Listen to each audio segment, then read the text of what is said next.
வணக்கம். கல்லூரி வாழ்க்கையை பயனுள்ளதாக மாற்றிக்கொள்வதற்கு நாம் என்ன செய்ய வேண்டும் என்பது குறித்து தான் தொடர்ந்து பேசிக்கொண்டிருக்கிறோம். இதை ஏன் சொல்கிறேன்னா, இப்போ கல்லூரியை ஸ்டார்ட் பண்ணி செகண்ட் செமஸ்டர் நோக்கி பல மாணவர்கள் சென்று கொண்டிருப்பார்கள். இந்த நேரத்தில் உங்களுக்கு இந்த அறிவுரை மிகவும் பயனுள்ளதாக இருக்கும் என்று நான் நினைக்கிறேன். இது அறிவுரை அல்ல, ஏனென்றால் செய்யாததை சொல்வது தான் அறிவுரை. நாம் செய்ததை சில நேரங்களில் செய்ய தவறியதால் பின்பு உணர்ந்ததை சொல்லுகிற போது அது ஒரு அனுபவமாக ஆகிவிடுகிறது. அந்த அனுபவத்தினுடைய அடிப்படையில் உங்களுக்கு இந்த ஃபஸ்ட் இயர்லேயே நீங்கள் பிளான் பண்ணிட்டீங்கன்னா ரொம்ப நல்லாயிருக்கும். ஏன்னா சில நேரங்களில் நம்ம இந்த ரிலே ரேஸ் மாதிரி தான் லைஃபு. ரிலே ரேஸில் ஃபஸ்ட்டு ஓடுறவங்க தாமதமாக ஓடி அந்த குச்சை கொடுத்தாங்கன்னா, ரெண்டாவது ஓடுறவங்க எவ்வளோ வேகமாக தம் கட்டி ஓடினா கூட அவங்களால எல்லை கோட்டை தொடர்ந்து ரொம்ப கஷ்டம். அப்போ எப்போ லீடு எடுக்கிறோன்னா, அந்த இனிஷியல் லீடு ரிலே ரேஸில் ரொம்ப முக்கியம். இந்த வாழ்க்கை என்பது ஒரு ரிலே ரேஸ் மாதிரி.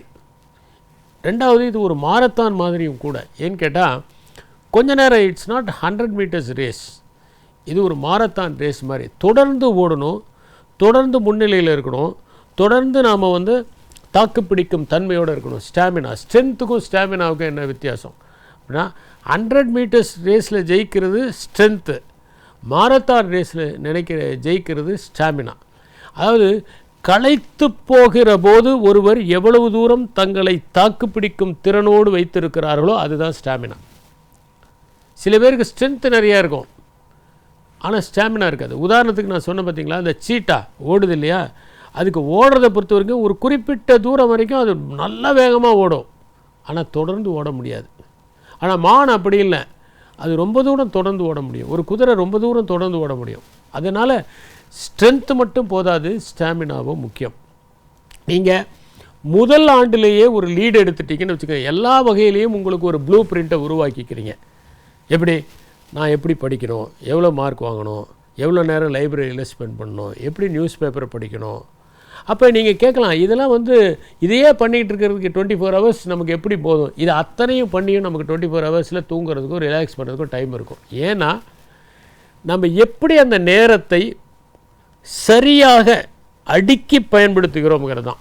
இப்போ ஒரு ரூமில் எல்லா பொருளையும், வீடு புதுசாக போகும்போது பார்த்திங்கன்னா, அந்த வீட்டில் எல்லா பொருளையும் லாரியிலேருந்து இறக்கி வச்சோம்னா, இந்த வீட்டில் எப்படி இவ்வளோ சாமானை வைக்கிறது அப்படின்னு ஒரு பெரிய மலைப்பு ஏற்படும். ஆண்கள் சொல்லுவாங்க, நான் தான் படித்து சொன்னேனே, வாங்காதன்னு இதெல்லாம் வாங்கினீங்க, இந்த வீட்டில் எங்கே வைக்கிறது, எல்லாமே பாரு இவ்வளோ இருக்குது, இப்போயாவது கொடுத்துரு அப்படின்னு. அப்போ வீட்டில் இருக்கிற பெண்கள் சொல்லுவாங்க, நீங்கள் ஆஃபீஸ் போயிட்டு சாயந்தரம் வாங்க, இதை பற்றி நீங்கள் அழட்டிக்காதீங்க, நாங்கள் பார்த்துக்குறோன்னு சொல்லி அனுப்பிச்சி வச்சுருவாங்க. அதுக்கப்புறம் பார்த்தீங்கன்னா, அங்கங்கே எங்கே பரனில் வைக்க வேண்டியதை பரனில் வைப்பாங்க, கட்டில் கடியில் வைக்க வேண்டியதை கட்டில் கடியில் வைப்பாங்க, ஸ்டோர் ரூமில் வைக்க வேண்டியதை வைப்பாங்க. பார்த்திங்கன்னா சாயந்தரம் வீடு நல்லா அழகாக இருக்கும். இப்படி பண்ணேன், எவ்வளோ பொருளை கொடுத்தேன்னா ஒன்றுத்தையும் கொடுக்கலைங்க, அதை சரியாக அடுக்குனாக்க இருக்கிற பொருள்களை வைக்கலாம். அப்போ சரியாக நேரத்தை பயன்படுத்தாதவங்க எப்படின்னா, பொருள்களை கலைச்சி போட்ட மாதிரி, நேரத்தை பயன்படுத்துகிறவங்க பொருள்களை அடுக்கி வைக்கிற மாதிரி. அப்போ அடுக்கி வைக்கணும். இந்த நேரத்துக்குள்ளே எதை செய்கிறதுன்னு அடுக்கி வச்சிட்டோம்னா, ரிலாக்ஸ் பண்ணுறதுக்கு, சினிமா பார்க்குறதுக்கு, என்ஜாய் பண்ணுறதுக்கு, அரட்டை அடிக்கிறதுக்கு எல்லாத்துக்குமான ஒரு நேரம் இருக்கும். அது ஒன்றும் பெரிய சிரமமே இல்லை. ஏன்னா இது செய்தவர்கள் இருக்கிறாங்க. படித்து கொண்டு, எழுதி கொண்டு, அரட்டை அடித்துக்கொண்டு, நண்பர்களோடு பேசிக்கொண்டு தன்னுடைய வாழ்க்கையை கடித்த பலரை நான் அறிவேன். அவர்கள் இதெல்லாம் எப்படி செய்ய முடிஞ்சதுன்னா, எந்த நேரத்துக்குள்ளே எதை செய்யறதுங்கிறத அவங்க திட்டமிட்டுட்டாங்க. அதுக்கான ஒரு ப்ளூ பிரிண்ட், அந்த ப்ளூ பிரிண்ட்டை நாம் தயார் பண்ணணும். அதுக்கு தான் இந்த ப்ளூ பிரிண்ட்டை இப்பயே தயார் பண்ணிக்கங்க. கொஞ்சம் கொஞ்சமாக உங்களுக்கே தெரியும், உங்களுடைய அந்த பர்சனாலிட்டி இம்ப்ரூவ் ஆகிறதையும், உங்கள் இண்டிவிஜுவாலிட்டி ஷைன் ஆகிறதையும் பார்க்கும்போது உங்களுக்கே ஆசை வந்துடும். ஓ, இதை செய்கிறதுனால இது நல்லா இருக்கா, ஓ இதை செய்கிறதுனால இது நல்லா இருக்கா. முதல் நாள் ரொம்ப கஷ்டப்பட்டு 2 புஷ்அப் எடுத்தவங்க ஒரு வாரம் கழித்து ஒரு 3 புஷ்அப் எடுக்கும்போது அந்த 3வது புஷ்அப் தான் இன்சென்டிவ். நாம் கூட இன்னும் ஒரு 4 எடுத்துடலாம் போல் இருக்கு, அடுத்தது 4, அடுத்தது 5, அதுதான் இன்சென்டிவ்.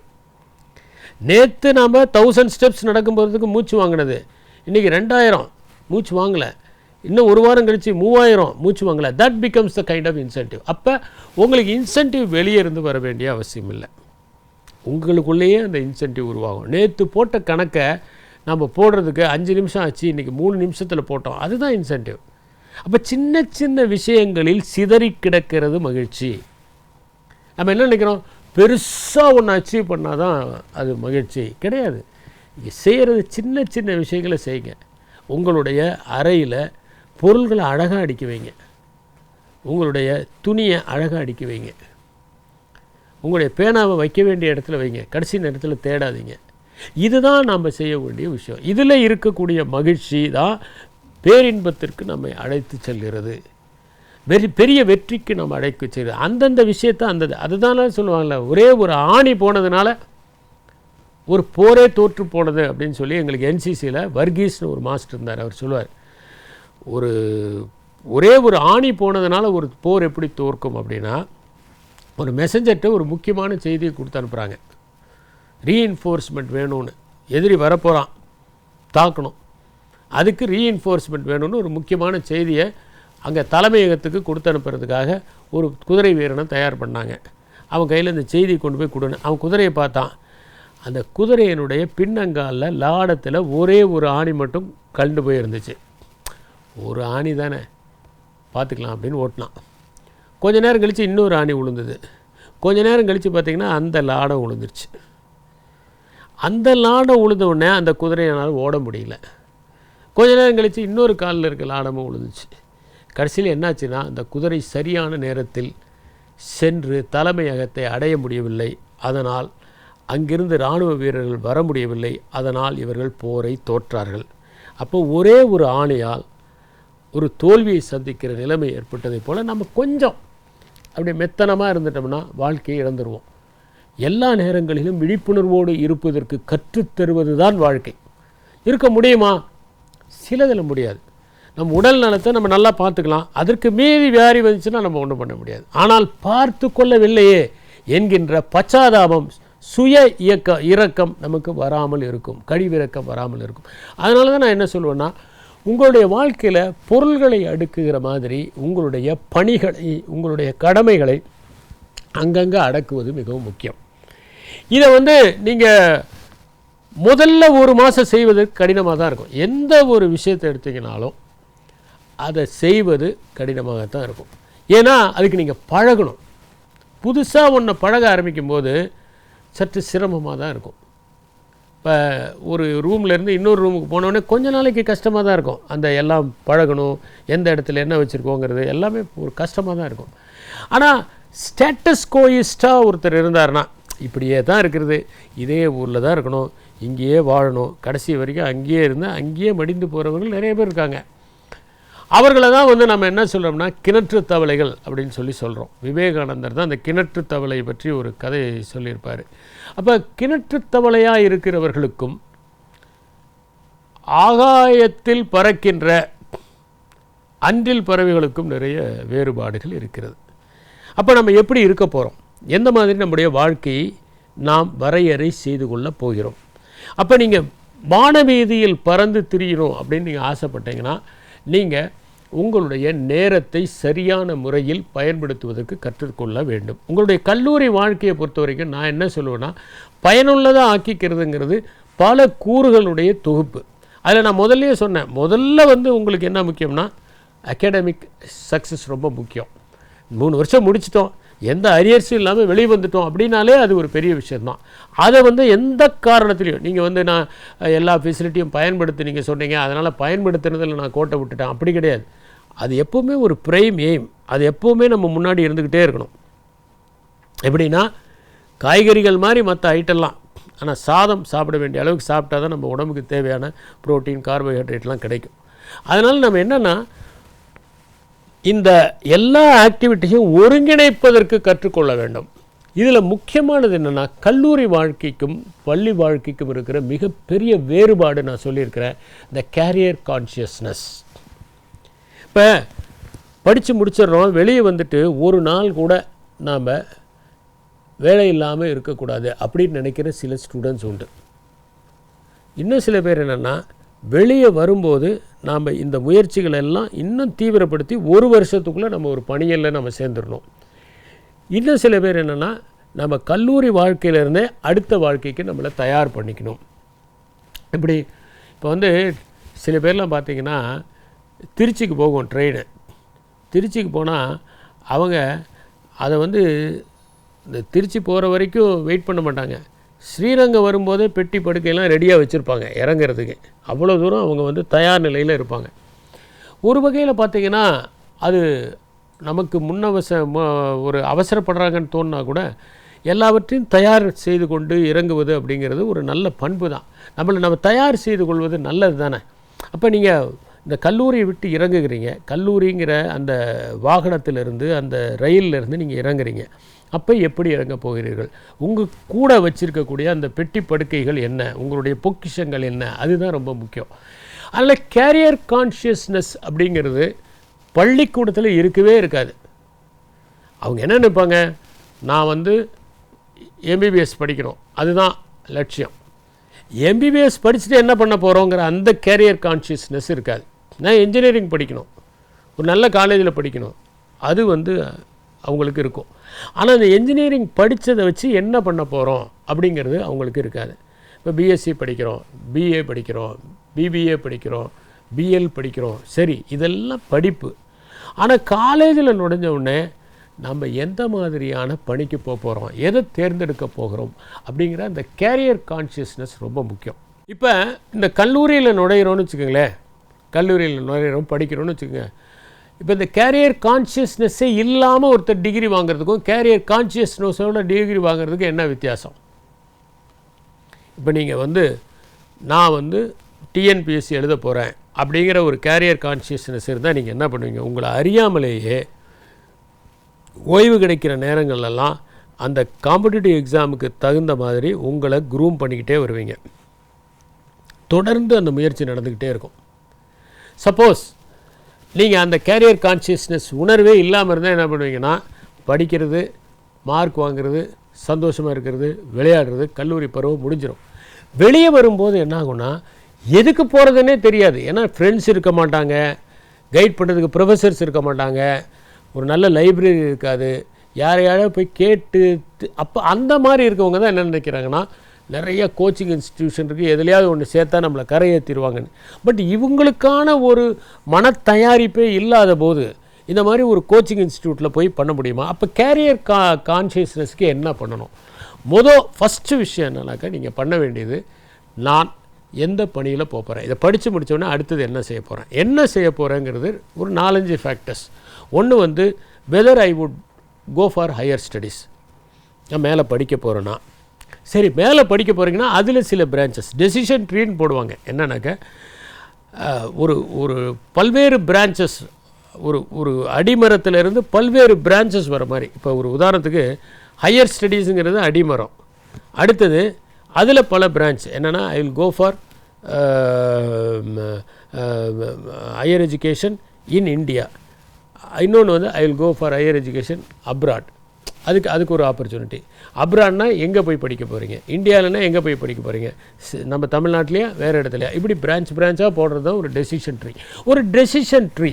அந்த டெசிஷன் ட்ரீயில் நீங்கள் என்ன பண்ணுவீங்க, நீங்கள் என்ன படிக்க போகிறீங்க, எந்த கோர்ஸ் படிக்க போகிறீங்க, எங்கே போய் படிக்க போகிறீங்க, அந்த மாதிரி படிக்கணும்னா அதுக்கு என்ன குவாலிஃபிகேஷன் தேவை, வெறும் உங்கள் மார்க்ஸ் போதுமா, அல்லது அவங்க ஏதாவது என்ட்ரன்ஸ் எக்ஸாம் வைக்கிறாங்களா, அந்த என்ட்ரன்ஸ் எக்ஸாமை நீங்கள் ஃபேஸ் பண்ண போகிறீங்க. இது மாதிரியான கேள்விகள் நிறைய இருக்கிறது. இந்த கேள்விகளை எல்லாம் நீங்கள் மனத்தயாரிப்பு செய்து கொண்டு முதலாண்டில் இருந்தே கொஞ்சம் கொஞ்சமாக அதை நோக்கி உங்களுடைய பயணத்தை தொடங்கணும். முதலாண்டு கொஞ்சம் ஜாலியாக இருப்போமே சார், 12 வருஷம் நாங்கள் ரொம்ப கஷ்டப்பட்டுட்டோம் சார், அதுக்கப்புறமும் இப்போது ஏதோ படிங்கன்னு சொன்னீங்கன்னா என்னால் எப்படி முடியும் அப்படின்னு யாராவது கேட்டாங்கன்னா, நான் உங்கள்கிட்ட சொல்கிறது என்னென்னா, நீங்கள் இத்தனை நாளாக ஸ்கூலில் படிக்கிற வரைக்கும் ஒரு இறுக்கமான மனநிலையில் எல்லாத்தையும் மனப்பாடம் பண்ணணும், எல்லாத்தையும் ஞாபகத்தில் வச்சுக்கணும், எல்லாத்தையும் எழுதணும் அப்படிங்கிற ஒரு இறுக்கமான மனநிலையில் இருந்தீங்க. இந்த வீட்டுக்கு வந்தோடனே இந்த டைட்டான ஒரு பேண்ட்டு, இப்போ இந்த முல்லா நஸ்ருதீன் கதை ஒன்று உண்டு. என்னென்னா, முல்லாவுக்குடைய காலினுடைய சைஸ் வந்து 9, ஆனால் அவர் 8 இன்ச்சு இருக்கிற மாதிரி ஒரு ஷூவை போட்டிருந்தார். 8 இன்ச்சு தான். டெய்லி ரூமுக்கு வந்தவுடனே அந்த ஷூவை கழட்டி போட்டு, அப்பா பெரிய ரிலீஃபாக இருக்கப்பா, செம இறுக்கமாக இருந்தது அப்பா அப்படின்னு சொல்லுவார். உடனே அவர் ஃப்ரெண்டு ஒருத்தர் கேட்டாராம், முல்லா உங்களுக்கு சைஸு 9, எதுக்கு 8 வாங்குறீங்க? 9 வாங்கி போட்டுக்கிட்டிங்கன்னா இந்த மாதிரி நீங்கள் கஷ்டப்பட வேணாமே டெய்லி அப்படின்னு. அதெல்லாம் உண்மை தான், ஆனால் கழட்டின பிறகு ஒரு ரிலீஃப் வருது இல்லை, அது எனக்கு 9 வாங்கினா கிடைக்காதே, இந்த 8 வாங்கினா தானே கழட்டின பிறகு ரிலீஃப் வருது அப்படின்னு சொல்லி. அது மாதிரி நாம்ளே ஒரு இறுக்கத்தை ஏற்படுத்திக்கிட்டு அந்த இறுக்கத்திலிருந்து வெளியே வர்றதுக்கு நம்ம முயற்சி பண்ணிகிட்டு இருக்கிறோம். அதில் என்ன ஒரு பெரிய ஒரு விஷயம்னா, இந்த மாணவர்கள் வந்து ஸ்கூலில் படிக்கிற வரைக்கும் ஒரு இறுக்கமாக படித்திருந்தார்கள். அந்த இறுக்கத்திலேருந்து இப்போது வெளியே வரணும், வெளியே வந்துடுறீங்க. சரி, படிக்கிறதுங்கிறது இப்போ இந்த கல்லூரி வாழ்க்கையில் நீங்கள் கற்றுக்க வேண்டிய ஒரே ஒரு ஸ்ட்ராட்டஜி இல்லைன்னா, இனிமேல் நாம் படிப்பதை வந்து வருத்தி கொண்டு படிக்கக்கூடாது, கஷ்டப்பட்டு படிக்கக்கூடாது. நாம் மகிழ்ச்சியாக படிக்கணும், சுகமாக படிக்கணும். படிப்பதை ஒரு தோழனாக ஆக்கிக்கொள்வது, படிப்பை ஒரு தோழமையாக ஆக்கிக்கொள்வது, அதுதான் நீங்கள் கற்றுக்கணும். அப்படி பண்ணினீங்கன்னா உங்களுக்கு இப்போ இருந்தே பிளான் பண்ணுன்னா உடனே நான் 12 மணி நேரம் தூங்காமலாம் உங்களை படிக்க சொல்கிறேன், அப்படிலாம் கிடையாது. நீங்கள் 7 மணி நேரம் தூங்குங்க, ஜாலியாக தூங்குங்க, ரிலாக்ஸ் பண்ணுங்கள். நீங்கள் தூங்குறதில்லை 7 மணி நேரம், ஏன்னா நீங்கள் 2 மணி நேரம் வரைக்கும் முழிச்சிட்ருக்கீங்க, எதையோ பண்ணிக்கிட்டு சேட் பண்ணிக்கிட்டு. நிறைய பேர் தேர் வேஸ்டிங் தர் டைம். அதுக்கப்புறம் 2 மணிக்கு படுத்து காலையில் அவசரமாக எழுந்திரிச்சு அதுக்கப்புறம் நீங்கள் காலேஜுக்கு போகிறீங்க. பல நேரங்களில் அந்த தூக்க கலக்கத்தோடைய கிளாஸில் இருக்கிறீங்க. அதனால் உங்களுடைய அட்டென்ஷன் ஸ்பேன் ரொம்ப குறைவாக இருக்குது. அதனால தான் நான் சொன்னேன், உங்கள் பயாலாஜிக்கல் கிளாக்கை ஆக்டிவேட் பண்ணுறது ரொம்ப ரொம்ப முக்கியம், அதில் டைம் மேனேஜ்மெண்ட் ரொம்ப ரொம்ப முக்கியம்னு பல்வேறு விதமான உதாரணங்களோடு நான் உங்களுக்கு சொன்னேன். ஏன்னா என்றைக்கு என்னுடைய லைஃப்பில் நான் வந்து இந்த பயாலாஜிக்கல் கிளாக்கை ரெகுலேட் பண்ண ஆரம்பித்தனோ, அதுக்கப்புறம் I was able to see tremendous progress. இதை நான் எங்கே பண்ணேன்னா என்னுடைய காலேஜில் தான் பண்ணேன் இந்த பயாலாஜிக்கல் கிளாக்கை. ஆனால் அது ஒரு வித்தியாசமான பயாலாஜிக்கல் கிளாக், எல்லோரும் பண்ணணுன்னு நான் சொல்ல கிடையாது. ஏன்னா எனக்கு தூக்கம் ரொம்ப குறைவாக தான் வரும் காலேஜ் படிக்கும்போது. அதனால் புத்தகங்களை இரவெல்லாம் படிச்சுட்ருப்பேன், பாடப்புத்தகங்களில் பல்வேறு விதமான புத்தகங்கள். அப்போது தான் அந்த படிப்பதில் வந்து ஒரு சுகத்தையும் ஒரு ஆர்வத்தையும் நான் கண்டுகொண்டேன். ஆனால் உங்களை பொறுத்த வரைக்கும் நான் சொல்லக்கூடியது என்னென்னா, ஒரு ஸ்கெடியூல் போட்டுக்கிட்டு ஒரு சந்தோஷமாக, இது நம்ம எதிர்காலத்தை தீர்மானிக்க போகிறது இல்லையா, அதனால் ஒரு சந்தோஷமாக அதுக்காக நீங்கள் பிளான் பண்ணுங்கள். அப்போ நீங்கள் ஃபர்தராக என்ன படிக்க போகிறீங்க, இப்போ நம்ம லோக்கலில் படிக்கலாமா, வெளியூர் போய் படிக்கலாமா, ஆஸ்திரேலியாவில் போய் படிக்கலாமா, ஹார்வர்டில் போய் படிக்கலாமா, இந்த மாதிரி நீங்கள் ஒரு பிளான் பண்ணுங்கள். அல்லது ஜேஎன்யூவில் போய் படிக்கலாமா. ஏன்னா நான் சொன்னேன், இந்த ஜேஎன்யூவில் நான் வந்து பர்சனாலிட்டி டெஸ்ட்டுக்காக போகும்போது தான் பார்த்தேன், அந்த என்டையர் கேம்பஸ் ஃபுல்லாக எதையாவது ஒன்று படிச்சுட்டு தான் இருக்காங்க, ஏதாவது ஒரு காம்படிட்டிவ் எக்ஸாமுக்கு. அவங்களுடைய ஸ்டாண்டர்ட் ரொம்ப ஹையாக இருக்குது. லைப்ரரியில் சகல நேரமும் உட்காந்து படிச்சுக்கிட்டு இருக்கிறாங்க ஸ்டூடெண்ட்ஸு, டிஸ்கஸ் பண்ணுறாங்க. எந்த ஒரு விஷயத்தையும் ஒரு செமினார், பட்ஜெட்டை பற்றி ஃபினான்ஸ் மினிஸ்ட்ரே வந்து டிஸ்கஸ் பண்ணுற மாதிரிலாம் ஆப்பர்ச்சுனிட்டிஸ் இருக்குது. அந்த அளவுக்கு ஆப்பர்ச்சுனிட்டிஸ் அப்போ இருந்தது, இப்போ இருக்கான்னு எனக்கு தெரியல. But I was really awestruck after seeing it, because அந்த மாதிரி ஒரு ஃபெசிலிட்டி இருந்தால் எந்த ஒரு ஸ்டூடெண்ட்டுமே நல்ல ஷேப்பாகி தான் வர முடியும். நான் காலேஜஸையும் ரிக்வெஸ்ட் பண்ணிக்கிறது என்னென்னா, நீங்கள் ஒற்றை பரிமாணம் உள்ள ஒரு மாணவனை உருவாக்குவதில் தீவிரம் காட்டாதீர்கள். இப்போ நிறைய காலேஜஸ் என்னென்னா, அவங்களுடைய லட்சியமே இந்த பிளேஸ்மெண்ட், எப்படியாவது ஒரு வேலை வாங்கி கொடுத்துடணும். வாசலில் வந்து 12 லட்சம் வாங்கினார், 15 லட்சம் வாங்கினார், 30 லட்சம் வாங்கினாங்க ஒரு வருஷத்துக்கு சேலரின்னு அவங்க பணத்தை போட்டு கீழே வந்து ஒரு வாசகத்தை எழுதி வைக்கணும்னு நினைக்கிறாங்க. ஆக்சுவலாக இதெல்லாம் வந்து ஒரு பெரிய வெற்றி அப்படின்னு நான் சொல்ல மாட்டேன். இது ஓகே, பசங்களுக்கு சந்தோஷம், உங்களுக்கு சந்தோஷம், பெற்றோர் அப்போ தான் வந்து சேர்த்துவாங்க, இதெல்லாம் ஆல்ரைட். பட் இது மட்டுமல்ல, இந்த ஒற்றை டைமென்ஷனில் மட்டும் உருவாக்குவது ஒரு மனிதனுடைய வெற்றியை ஒருபோதும் பெற்றுத்தராது அப்படிங்கிறத நம்ம உறுதியாக நம்ம நம்பணும். பல பரிமாணங்கள் உள்ளவர்களை உருவாக்கணும் அப்படின்னா, இப்போ கேம்பஸ் இன்டர்வியூ போகிறாங்க, சேர்றாங்க, அங்கே போய் வேலையை செய்கிறாங்க, அவங்களும் அந்த கம்ப்யூட்டரை இவங்களும் ஒரு மெஷின் ஆயிடுறாங்க. அவங்களுடைய வாழ்க்கையை அவர்கள் நுகராமலே போய்விடுகிறார்கள் அப்படிங்கிறது ஒரு வருத்தப்படக்கூடிய ஒரு விஷயம். இதே வந்து பல பரிமாணங்களில் நீங்கள் அவங்கள உருவாக்கணும்னா என்னென்னா, நிறைய செமினார்ஸ், நிறைய ஒர்க் ஷாப்ஸு, நிறைய டிஸ்கஷன்ஸு, நிறைய குரூப் டிஸ்கஷன்ஸு, இதை எல்லாத்தையும் நம்ம ஆர்கனைஸ் பண்ணணும். இதெல்லாம் ஆர்கனைஸ் பண்ணுகிற போது தான் அந்த மாணவர்கள் கம்யூனிகேஷன் ஸ்கில்ஸில் அவங்க வெற்றிகரமாக வர முடியும். இல்லைனா வாழ்க்கை திறன்களே இல்லாமல் நம்ம அதை வாழ்க்கை திறன்களை பற்றி பார்க்க போகிறோம் விரிவாக. வாழ்க்கை திறன்களே இல்லாமல் வெறும் சப்ஜெக்ட் மேட்ரு மட்டுமே வச்சுருந்தாங்கன்னா அவங்களால ஷைன் பண்ண முடியுமா? முடியாது. அதனால் நீங்கள் எந்த மாதிரியான யூனிவர்சிட்டியில் படிக்க போகிறீங்க, என்ன படிக்க போகிறீங்க, அதுக்கு ஸ்காலர்ஷிப் எப்படி வாங்க போகிறீங்க, பேரண்ட்ஸை வந்து இனிமேலும் டேக்ஸ் பண்ணக்கூடாது, எப்படி ஸ்டைப்பண்ட் வாங்க போகிறீங்க, இது மாதிரியான பல விஷயங்களை நீங்கள் முன்கூட்டியே முடிவு செஞ்சு ஹையர் எஜுகேஷன் போகிறதுன்னு முடிவெடுக்கலாம். ரெண்டாவது ஆப்பர்ச்சுனிட்டி என்னென்னா பிளேஸ்மெண்ட். உங்கள் காலேஜிலேயே வரக்கூடிய கேம்பஸ் இன்டர்வியூவில் நீங்கள் செலக்ட் ஆகணும். இப்போ கேம்பஸ் இன்டர்வியூங்கிறது ஒரு தடவை தான் நடக்கும். நிறைய ஸ்டூடெண்ட்ஸ் அந்த கேம்பஸ் இன்டர்வியூவில் செலக்ட் ஆகாமல் போகிற போது அவங்க அதுக்கப்புறம் வாய்ப்புகளே இல்லாமல் தடுமாறுவதை பார்க்குறோம். அப்போ கேம்பஸ் இன்டர்வியூக்குன்னு என்னென்ன ஸ்கில்ஸ் தேவைப்படுது, அந்த ஸ்கில்ஸ் நிறைய மார்க் வாங்கினா மட்டும் கேம்பஸ் இன்டர்வியூவில் செலக்ட் பண்ணுறது கிடையாது. நான் நிறைய காலேஜஸில் பார்க்குறேன், ரொம்ப நல்ல மார்க் வாங்குறவங்க செலக்ட் ஆகிறதில்ல. ஓரளவுக்கு நல்ல மார்க்கு, ஆனால் அதையெல்லாம் தாண்டி அவங்களுக்கு ஒரிஜினல் திங்கிங் இருக்கணும், அவங்க எப்படி கம்யூனிகேஷன் ஸ்கில்ஸ் இருக்குது, அவங்களுக்கு வந்து டெசிஷன் மேக்கிங் எபிலிட்டி இருக்கா, இதெல்லாம் பார்க்குறாங்க. எல்லாரையும் ரொம்ப இம்ப்ரெஸ் பண்ணுறது என்னென்னா ஒரு கான்ஃபிடென்ட்டான ஒரு அப்பியரன்ஸ், போய் உட்காரும்போது ஒரு கான்ஃபிடென்ஸ். ரெண்டாவது ஒரு கர்ட்டசி, எல்லாரையும் பார்த்து ஒரு கர்ட்டசி, ஒரு புன்னகை, ஒரு கான்ஃபிடென்ஸான ஒரு அப்பியரன்ஸே வந்து ஒரு லீடர்ஷிப் குவாலிட்டிக்கான ஒரு அடையாளமாக இருக்குது. எந்த இடத்துல ஒருத்தன் தன்னம்பிக்கையோடு நிற்கிறானோ அந்த இடத்துல தான் அவனுடைய லீடர்ஷிப் குவாலிட்டி வெளிவரும். எல்லாவற்றையும் ஏற்றுக்கொள்வது, எல்லாவற்றையும் தாங்கிக் கொள்வது, அந்த மனப்பான்மை தான் லீடர்ஷிப் குவாலிட்டிக்கான முக்கியமான ஒரு பங்கு. அப்போ போய் அவங்க நிற்கிறாங்க. போய் நிற்கும்போது அவர்கள் எவ்வாறு நடந்து கொள்கிறார்கள், அவங்க எல்லாரையும் பார்த்து சிரித்து அந்த மாதிரி நடந்துக்கிறாங்களா? சில பேர் பார்த்திங்கன்னா அரகண்ட்டாக இருப்பாங்க. அது அவங்க வேணும்ன்ட்டு அரகண்ட்டாக இருக்கிறதில்ல, அவங்களுக்கு எப்படி வந்து தன்னை வெளிப்படுத்துக்கிறதுன்னு தெரியாது. இப்போ ஒரு உதாரணத்துக்கு ஒரு சார் போட்டு, ஒரு மேடம் போட்டு, ஒரு கர்ட்டியஸாக பேசணும். அவங்க சொல்கிற வரைக்கும் நம்ம வந்து நிற்கணும், அவங்க சொன்ன பிறகு தான் உட்காரணும்.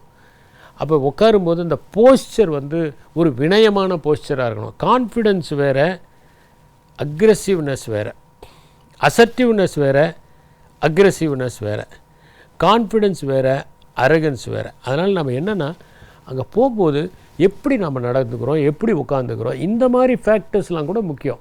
அப்போ அந்த இடத்துல நீங்கள் எப்படி சரளமாக பதில் சொல்கிறீங்க, நல்ல அழகாக பதில் சொல்கிறீங்க, நேர்த்தியாக பதில் சொல்கிறீங்க, இது எல்லாமே முக்கியமான ஒரு பங்கை வகிக்கிறது. அப்போ அந்த மாதிரி சூழலில் நம்ம என்ன பண்ணணும்னா இந்த கேம்பஸ் இன்டர்வியூவில் நம்ம போகணும். ஒரு எந்த பிளேஸ்மெண்ட்டு, ஒரு ப்ரைவேட் கம்பெனி போகணும்னு நம்ம ஆசைப்படுறோம், ஒரு நல்ல கம்பெனி, உங்களுக்கு விருப்பமான கம்பெனி, எப்போவுமே உங்கள் காலேஜுக்கு அந்த கம்பெனி வரப்போகுது. கேம்பஸ் இன்டர்வியூக்கு வருஷம் வராங்க, நிறைய பேரை சூஸ் பண்ணுறாங்க. அப்படின்னா அதுக்கு தகுந்த மாதிரி உங்களுடைய முயற்சிகளை முதல் வருஷத்துலேருந்து ஸ்டெப்பப் பண்ணிக்கிறது. இப்போ அதுக்கு என்ன ஸ்கில்ஸ் தேவை? வெறும் பாடம் மட்டும் முக்கியம் இல்லை. நீங்கள் அந்த கம்பெனியினுடைய ரிக்குயர்மெண்ட்ஸ் என்ன? இப்போ ஒரு I won't name a company, ஒரு பர்டிகுலர் கம்பெனி வராங்கன்னா அந்த கம்பெனியினுடைய ப்ரொஃபைலை நல்லா தெரிஞ்சு வச்சுக்கணும், அவங்களுடைய ரிக்குயர்மெண்ட்ஸ் என்னன்னு தெரிஞ்சுக்கணும், அவங்க எந்த மாதிரி எம்ப்ளாயீஸ் செலக்ட் பண்ணுறாங்கன்னு தெரிஞ்சுக்கணும், அவங்களுடைய மிஷன் என்ன, அவங்களுடைய விஷன் என்ன, அவங்களுடைய மோட்டோ என்ன, அவங்களுக்கு யார் கஸ்டமர்ஸு, அந்த இடத்துல என்னென்ன ஸ்கில்ஸ் தேவைப்படுது அப்படிங்கிறது தெரிஞ்சுக்கிறது மட்டும் இல்லாமல் இன்னும் ஒரு படி போனால் உங்கள் காலேஜிலேருந்தே சில பேர் போயிருப்பாங்க. அந்த அலுமினியை காண்டாக்ட் பண்ணி உங்கள் கேம்பஸ் இன்டர்வியூவில் என்ன கேட்டாங்க, உங்களுக்கு கேம்பஸ் இன்டர்வியூ நடத்துனாங்களே அப்போ என்ன கேட்டாங்க, என்னென்ன மாதிரி கேள்விகள் கேட்டாங்க அப்படிங்கிறது. உங்கள் பிளேஸ்மெண்ட் செல்லில் ஒருத்தர் இருப்பார், அந்த பிளேஸ்மெண்ட் செல்லில் இருக்கிறவருடைய வேலையே உங்களை கொண்டு போய் ப்ளேஸ் பண்ணிடுறது தான். அதுதான் அதை அவர் செஞ்சிட்ருக்காரு. அந்த பிளேஸ்மெண்ட் ஆஃபீஸர்கிட்ட போயிட்டு நீங்கள் கேட்கணும், என்னென்ன ஸ்கில்ஸ் சார் எனக்கு தேவை, நான் இந்த கம்பெனியில் போக விரும்புகிறேன், இதுக்கு என்னென்ன ஸ்கில்ஸு, இப்போ இருந்தே அந்த ஸ்கில்ஸை நம்ம டெவலப் பண்ண ஆரம்பிக்கணும். இதுதான் கேரியர் கான்ஷியஸ்னஸ். கடைசி நேரத்தில் நாம் போய் ஏதோ அட்டன் பண்ணிட்டு கேம்பஸ் இன்டர்வியூ நான் அட்டன் பண்ணேன், எனக்கு கிடைக்கல, நான் ஃபஸ்ட் மார்க் வாங்கியிருக்கேன், first mark doesn't matter at all. அங்கே என்னென்னா they require different set of skills. அந்த ஸ்கில் செட்டை நம்ம அடையிறதுக்கு நம்ம ஃபஸ்ட் இயர்லேருந்து நம்மளை செதுக்க ஆரம்பிக்கணும், நம்மளை உருவாக்க ஆரம்பிக்கணும். அதுக்கு நீங்கள் என்ன பண்ணணும், பிளேஸ்மெண்ட் ஆஃபீஸரை பார்க்கணும், ஏற்கனவே அந்த கம்பெனியில் ஒர்க் பண்ணுற உங்கள் சீனியர்ஸ்கிட்ட கேட்கணும், உங்களை எப்படி கேம்பஸ் இன்டர்வியூவில் செலக்ட் பண்ணாங்க, அப்போ என்ன மாதிரி கேள்விகள் கேட்டாங்க, எந்த மாதிரி பதில் சொன்னீங்க, இது மாதிரி விஷயங்கள்லாம் திரட்டி அதுக்கு தகுந்த மாதிரி இப்போ இருந்து நம்ம தயார் பண்ணி கொள்ளணும். அதனால் இந்த கேரியர் கான்ஷியஸ்னஸ் இருந்தால் தான் காலேஜ் முடிச்சுட்டு வெளியே வரும்போது நீங்கள் இண்டிபெண்ட்டாக இயங்க முடியும். உங்கள் அப்பாவுக்கு ஒரு பாரமாக இல்லாமல் சுயமாக சம்பாதிக்க முடியும். ஃபர்தராக உங்களை டெவலப் பண்ணுறதுக்கு முடியும். இதை பற்றி இன்னும் தொடர்ந்து பார்ப்போம். நன்றி, வணக்கம்.